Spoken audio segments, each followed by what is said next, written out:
మనోజ్‌ని చూడగానే బాలుకైతే కోపం అస్సలాగదు. బాగా విపరీతంగా కొట్టేస్తాడు. ప్రభావతి ఏమో అడ్డుపడుతూ ఉంటుంది. "వాడిని కొట్టకురా వాడు ఆల్రెడీ చచ్చిపోయి ఉన్నాడు. చచ్చిన పాముని ఇంకా చంపకురా నైతే" అంటూ ఉంటే, "ఏంటి ఇదొక కొత్త నాటకమా?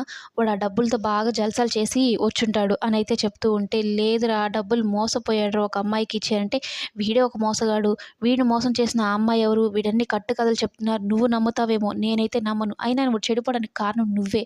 చిన్నప్పుడే వాడు చెప్పిన చిన్న చిన్న అబద్ధాలని నువ్వు వెనకేసుకొని రాకుండా కర్ర విరిగేట్లుగాని కొట్టుంటే వాడు ఈ దుస్థితికి వచ్చుండేవాడు కాదు. నాన్న వాడి మాటలు అసలు నమ్మకు. నేను మొదటి నుంచి చెప్తూనే ఉన్నాను.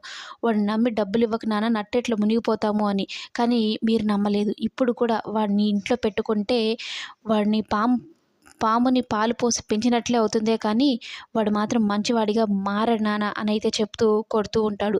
"నా కొడుకుని కొట్టవాకరా" అనైతే చెప్తూ ఉంటే, "నిన్ను ఇలా కాదురా నువ్వు నా కళ్ళ ముందు ఉండడానికి కూడా లేదు" అని బయటికైతే గెంటేసి తాళం పెట్టేస్తాడు. "రే బాలు రే బాలు" అని మనోజ్ అరుస్తూ ఉంటాడు. ఓవైపు ప్రభావతి, "నా కొడుకుని వదిలేయరా వదిలేయరా" అని ప్రభావతి అరుస్తూ ఉంటుంది. గేటుకి తాళం వేసి ఇంట్లో అందరిని తీసుకొని వెళ్ళి అందరినీ కూడా లోపల పెట్టేసి బయట నుంచి గెడేసేస్తాడు. లోపల నుంచేమో ప్రభావతి, "నా కొడుకుని లోపలికి రానివ్వురా" అని బోరు బోరున ఏడుస్తూ ఉంటుంది.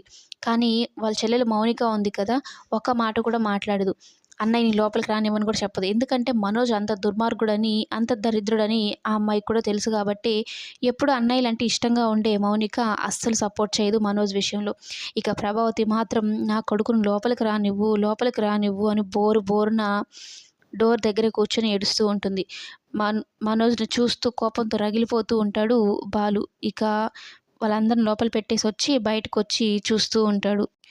మనోజ్ ఆడిన ఆ అబద్ధం వల్లనే కదా బాలు పరిస్థితి ఇలా అయింది. కన్న తల్లికి దూరమయ్యి, మందుకి బానిసయ్యి ఇలా బ్రతకాల్సి వచ్చింది. మనోజ్ విషయంలో బాలు 100% కరెక్టే చేశాడు. ప్రభావతి ఎంత ఏడ్చినా కూడా మనోజ్‌నైతే ఇంట్లోకి రానివ్వకూడదు. ఇంట్లోకి వచ్చినప్పటి నుంచి మళ్ళీ ఏదో ఒక గొడవ సృష్టిస్తూ ఉంటాడు.